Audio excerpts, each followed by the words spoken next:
उन्हें यहाँ गेम खेलना था और जो ऐसा नहीं करेंगे उन्हें बिजली के झटके दिए जाएंगे। क्या आपने कभी कोई ऐसा खेल खेला है जिसमें एक गलती के कारण आपकी जान भी जा सकती है? तो ड्रामा फिल्म की कहानी की शुरुआत में हम देखते हैं एक मशहूर यूट्यूबर जिसका नाम है चेक्स प्रो। वह अपने स्टूडियो में बैठे एक खेल के बारे में बता रहे थे। उनका कहना है कि इस खेल में 8 खिलाड़ी होंगे और 8 सर्वश्रेष्ठ खेल होंगे, लेकिन इस गेम का विनर सिर्फ एक ही होगा जो इस गेम को समझदारी से खेलेगा। और इस गेम का नाम ऑक्टो गेम्स होगा, जो इस मूवी का नाम भी है। इसके बाद हमें चेक्स प्रो के स्टूडियो का वो सीन दिखाया जाता है जहां कैरी नाम की एक लड़की भी इस गेम में हिस्सा लेने आई थी। यहाँ सबसे पहले चेक्स प्रो के कर्मचारी कैरी से एक कागज पर हस्ताक्षर लेते हैं जो इस खेल में भाग लेने के बारे में था।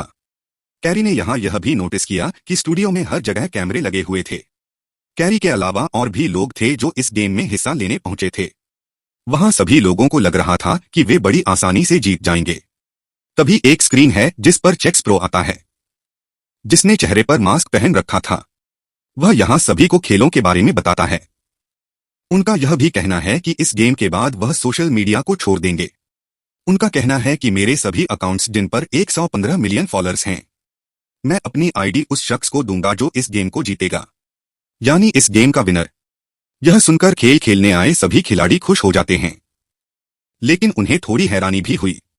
सब कुछ बताने के बाद चेक्स प्रो यहां सबको पहले गेम का नाम बताता है। साइमन कहता है। वह कहते हैं कि जब आपको साइमन सेस कहकर कुछ करने के लिए कहा जाता है तो आपको वही करना होगा। जैसे साइमन कहता है कूदो कूदो, फिर तुम्हें कूदना ही पड़ेगा। और अगर कोई और इसके अलावा कुछ करता है तो उसे इस गेम से हटा दिया जाएगा और बाकी लोग इस गेम को खेलते रहेंगे। इसी तरह खेल चलता रहेगा और अंत में वही जीतेगा। जिसके बाद एक लोमड़ी वहां आती है जिसने लोमड़ी की ड्रेस पहन रखी थी। उनका काम हारने वाले खिलाड़ियों को खेल से बाहर करना था। उसे देखकर सभी बहुत खुश हुए। स्टाफ का एक और शख्स है जिसने लाल कपड़े और चेहरे पर मास्क लगा रखा था। वह सीढ़ियों से ऊपर जाता है और बंदूक लेकर बैठ जाता है। अब खेल शुरू हो चुका था। यहाँ एक खिलाड़ी से गलती हो गई। वह लोमड़ी उसे अपने पास बुलाती है और बुरी तरह हथौड़े से मारती है। उस खिलाड़ी को मरता देख सभी डर गए। तभी एक लड़की वहां से भागने की कोशिश करती है, लेकिन यहाँ बैठा शख्स भी उसे गोली मारकर मार डालता है। इसी तरह वह बहुत से लोगों को मारता है जो भागने की कोशिश कर रहे थे। यह सब देखकर बाकी खिलाड़ी समझ गए थे कि अगर उन्होंने यह खेल नहीं खेला तो उन्हें भी जान गंवानी पड़ेगी। इस खेल को फिर से खेलने के लिए कहा जाता है। साइमन सभी को एक पैर पर खड़े होने के लिए कहता है, लेकिन एक खिलाड़ी से गलती हो गई। उसका बैलेंस बिगड़ जाता है। फिर कर्मचारियों का एक आदमी भी उसे गोली मार देता है और उसे मार डालता है। इसके बाद अगली बात यह थी कि सभी को कुछ देर के लिए अपनी सांस रोकनी थी, लेकिन यहाँ एक लड़की उल्टी कर देती है। मतलब वह अपनी सांस नहीं रोक पा रही थी, इसलिए उसकी भी गोली मारकर हत्या की गई है। उस लड़की को देखकर खिलाड़ी वहां भागने की कोशिश करते हैं, लेकिन वे भी वहीं मारे जाते हैं। पहला राउंड खत्म हो गया था। 8 खिलाड़ी बचे थे, जिसे जैक्स प्रो बधाई देता है और कहता है कि तुम लोगों को यह खेल खेलना ही पड़ेगा, और सबको अपने बारे में एक एक करके बताने को कहता है। जिसमें से कैरी अपने बारे में बताते हैं कि वो एक सिंगर हैं। दूसरा खिलाड़ी एक वीडियो गेम स्ट्रीमर था, मतलब वह लाइव वीडियो गेम खूब खेलते थे। तीसरा खिलाड़ी एक कॉमेडियन है, जबकि चौथा रसोइया था। और 5वां खिलाड़ी अपना नाम स्टीवन बताता है। छठा खिलाड़ी एक व्यापारी था। 7वां जिम ट्रेनर था।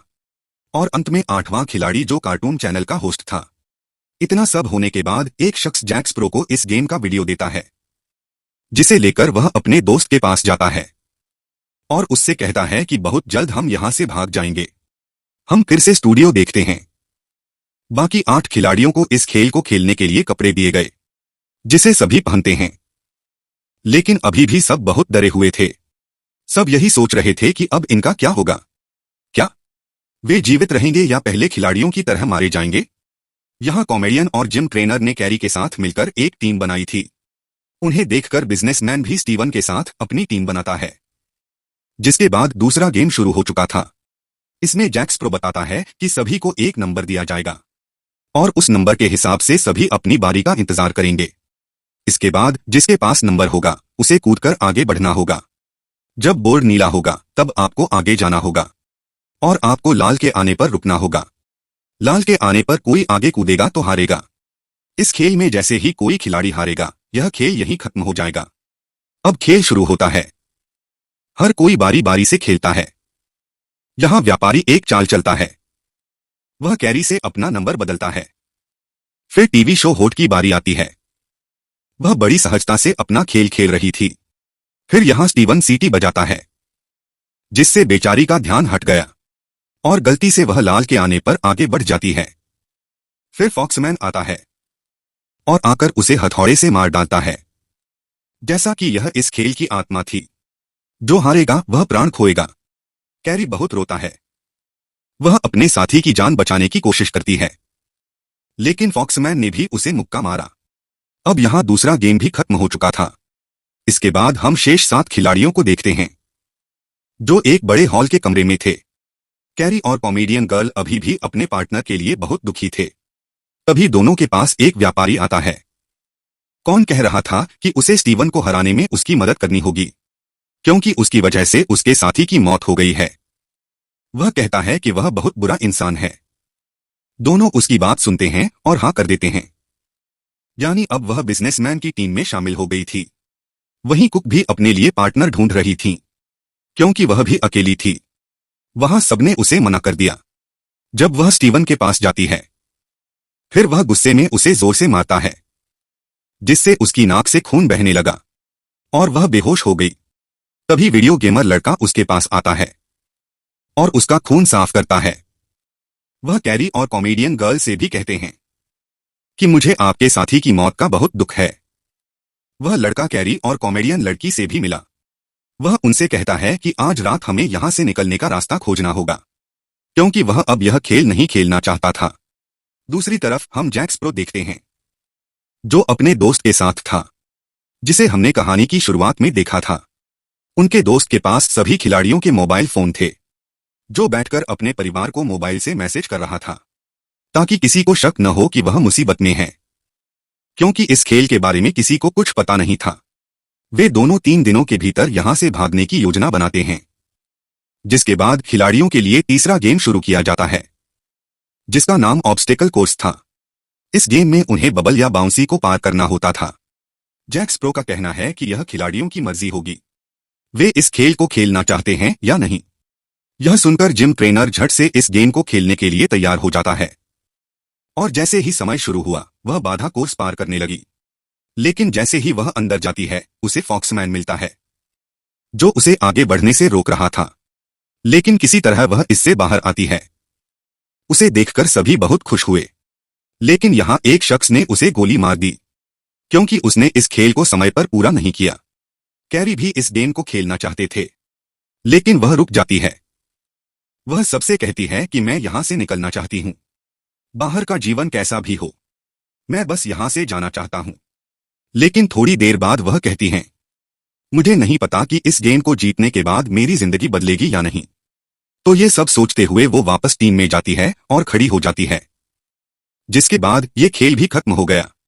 अब रात में हम एक लड़की देखते हैं, जो हॉल के बाहर पहरा दे रहा था, जो जैक स्प्रो का साथी था। वह अपनी जेब में कुछ छिपाती है। ऐसा करने से वह उसे दूसरी आंख से देखता है और कहते हैं कि सोचो, यदि आप जैक स्प्रो के साथ कोई विश्वासघात करते हैं, तब तुम बहुत पछताओगे। लेकिन यह सुनकर वह वहां से चली जाती है और जैक स्प्रो के दोस्त को कॉल करता है। वह उसे वह चीज देती है। यहां हमें पता चलता है कि जैक स्प्रो का दोस्त उसे मारना चाहता था और उसने इस बच्ची से जहर मांगा था, ताकि वह जैक स्प्रो को मार सके। इसके बाद हमें दोबारा हॉल का सीन दिखाया जाता है, जहां कैरी के साथी ने उन्हें जगाया।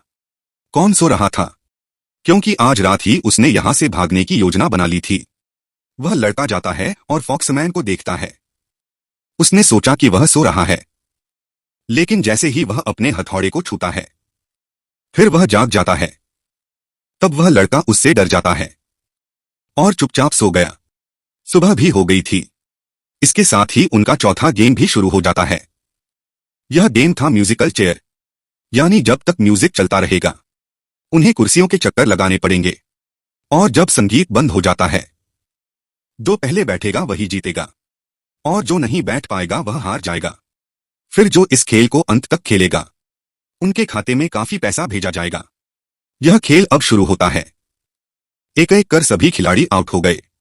अंत में कुक लेडी और स्टीफन बचे हैं। जहां दूसरी तरफ उन खिलाड़ियों को भी दिखाया गया है जो खेल से बाहर हो गए, लेकिन वह अभी भी जीवित था। फिर यहां जैक स्प्रो का वीडियो चलता है जिसमें वह बताते हैं कि गेम में एक मजेदार ट्विस्ट है। यहीं उसकी मौत होगी। कुर्सी पर आखिर में कौन नहीं बैठ पाएगा। अब स्टीफन और कुक लेडी में मुकाबला है, जहां कुक लेडी जीत रही थी, लेकिन तभी स्टीफन ने उन्हें कुर्सी से गिरा दिया और वो खुद उस कुर्सी पर बैठ गए। स्टीफन ने यह गेम छल से जीता था। बाकी खिलाड़ी भी इस हरकत को स्क्रीन पर देख रहे थे। यह सब देखकर व्यापारी ने सभी को स्टीफन के खिलाफ भड़का दिया कि उसे सिर्फ अपनी जीत की चिंता है, उसे किसी की परवाह नहीं है। यह सब सुनकर बाकी सभी खिलाड़ी व्यापारी की टीम में शामिल हो गए थे। यह खेल भी समाप्त हो जाता है, जिसके बाद जैक स्प्रो कुक लेडी के पास आता है जो काफी जख्मी हो गया था। वह उससे कहता है कि मैंने देखा आपने सभी खेल बहुत अच्छे खेले हैं, लेकिन अब मैं चाहता हूं कि आप मेरे स्टाफ का हिस्सा बने। कुक लेडी ने खुशी खुशी इसके लिए हामी भर दी। दूसरी ओर कैरी और बाकी खिलाड़ी हॉल में थे। उन्हें अब 5वां गेम खेलना था, जिसका नाम हाइड एंड सीक था। यानी उन्हें इसी घर में छिपना होगा और फॉक्समैन उन्हें ढूंढ लेगा। जैक स्प्रो बताता है कि जो पहले मिलेगा उसे मार दिया जाएगा। फिर सब जल्दी से छिप जाते हैं। फॉक्समैन एक कोने में जाने लगता है जहां कैरी छिपा हुआ था, लेकिन तभी स्टीफन शोर मचाता है जिससे फॉक्समैन उसके पास जाता है, परंतु वह जल्दी से दूसरी ओर जाकर छिप गया जहां अन्य 2 खिलाड़ी भी छिपे हुए थे। इसलिए कैरी इस घर से निकलने का रास्ता तलाश रहे थे। दूसरी तरफ स्टीफन और व्यवसायी कॉमेडियन लड़की को धक्का देकर बाहर फेंक देते हैं। फॉक्समैन ने उसे देखा था और वह उसे पीटने लगता है। आवाजें सुनकर कैरी अपने दोस्त को बचाने जाता है, लेकिन उसके पहुंचने से पहले ही फॉक्समैन ने कॉमेडियन लड़की का गला घोंटकर मार डाला था। यह देखो, कैरी बहुत रोता है। उसकी सहेली की मौत के साथ ही यह खेल भी खत्म हो गया। कैरी अब बहुत उदास था। वह वहां स्टीफन पर चिल्लाती है और कहता है कि तुमने अच्छा नहीं किया। फिर हम दूसरी तरफ जैक स्प्रो को देखते हैं जो रसोइया महिला को अपने साथ स्टूडियो ले गया, जहां उसने उसी बच्ची को बांध रखा था जिसने उसकी सहेली को मारने के लिए जहर दिया था। इसका मतलब था कि जैक स्प्रो अपने दोस्त की सच्चाई का पता लगा रहा था कि वह उसे मारना चाहती है। वह रसोइया महिला को इस लड़की को देखने के लिए कहता है, आपको उसे मारना होगा, उसने मुझे धोखा दिया है। अगर तुम मेरी टीम में शामिल होना चाहते हो तो उसे मार डालो। यह सुन रसोइया उस लड़की पर पागलों की तरह वार करता है और उसे भी मार डालता है। इसके बाद उनका छठा गेम शुरू होता है। यहां उन्हें एक बड़ी गेंद दूसरी तरफ फेंकनी थी जो वजन में काफी भारी था। अब इस खेल में आखिरी मुकाबला कैरी और बिजनेसमैन के बीच हुआ, जहां कैरी ने उसे हरा दिया। उसने कॉमेडियन गर्ल से बदला लिया था, इसलिए जब यहां कारोबारी हार गया तो उसे भी गोली मार दी गई, लेकिन वह मरते वक्त फॉक्समैन को मार देता है। इस बात को लेकर वह काफी नाराज थे। वह अपना हथौड़ा लेता है और व्यापारी को मार डालता है। यह देखो, सभी खिलाड़ी डरे हुए थे। जिसके बाद स्क्रीन पर जैक स्प्रो आता है और उन्हें 7वें गेम के बारे में बताता है जिसे उन्हें शाम को खेलना था। जैक स्प्रो जो अपने दोस्त के साथ था, उसका दोस्त उसके लिए जूस लाता है जिसमें उसने जहर मिला दिया था। यहां जैक स्प्रो एक ट्रिक करता है। वह अपने दोस्त से कहता है कि पहले वह जूस पी लो, लेकिन वह शराब नहीं पीती और वहां से भाग जाती है। जब वह भाग रही थी तो रसोइया वहां आ गई। वह उसे गोली भी मारती है। उसने उसे भी मार डाला। इस तरह रसोइया महिला ने भी जैक स्प्रो का विश्वास हासिल कर लिया था। वे दोनों साथ थे। अब उन्हें यहां 7वां गेम खेलना था जिसका नाम जल्लाद था। यहां उन्हें सही शब्द बताना था और जो ऐसा नहीं करेगा उसे बिजली के झटके दिए जाएंगे। स्टीफन सही शब्द बताता है और उनकी जान भी बच गई, लेकिन कैरी का दोस्त उसे बचाने के लिए गलत शब्द कहता है, जिसकी वजह से उसे जोरदार झटके दिए जाते हैं। वह भी उन झटकों से मर जाता है। उन्होंने कैरी को बचाने के लिए अपनी जान दे दी थी। ये सब देखकर वो बहुत रोती है। स्टीफन और कैरी खेल में ही रह गए थे। यहां वह स्टीफन से कहती है कि आप सभी की मौत के लिए जिम्मेदार हैं। तेरी वजह से सब मरे। तुम बहुत बुरे आदमी हो जो केवल अपने बारे में सोचता है। इधर स्टीफन कैरी से कहते हैं, आप जो भी कहें, लेकिन कल मैं जीत जाऊंगा। अब अगला दिन भी आता है। उन्हें यहां आखिरी गेम खेलना था, जिसका सिद्धांत था कि खिलाड़ियों को 3 मिनट तक मैदान पर झंडे को पकड़ना था। जैक स्प्रो भी दोनों को बताता है कि यह अंतिम और आखिरी गेम है, जिसके बाद मैं यह सारा गेम अपने अकाउंट पर अपलोड कर दूंगा और मैं यहां से सदा के लिए चला जाऊंगा। खेल शुरू होते ही कैरी और स्टीफन दोनों एक साथ लाल झंडा पकड़ लेते हैं। फिर स्टीफन उस झंडे को अपनी तरफ खींच लेता है